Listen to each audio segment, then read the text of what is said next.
I'm bringing you to Niagara Falls. We have taken a stop at the rapids. So I am going to show you the rapids here.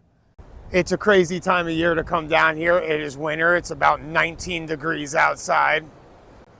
These rapids are moving very fast. I actually can't believe how fast they're moving. Look at the movement and speed of these rapids.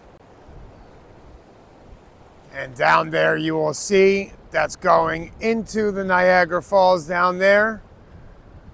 And we are going to head that way, and I am going to show you what it's going to look like on the New York side of Niagara Falls. So let's follow the river that way.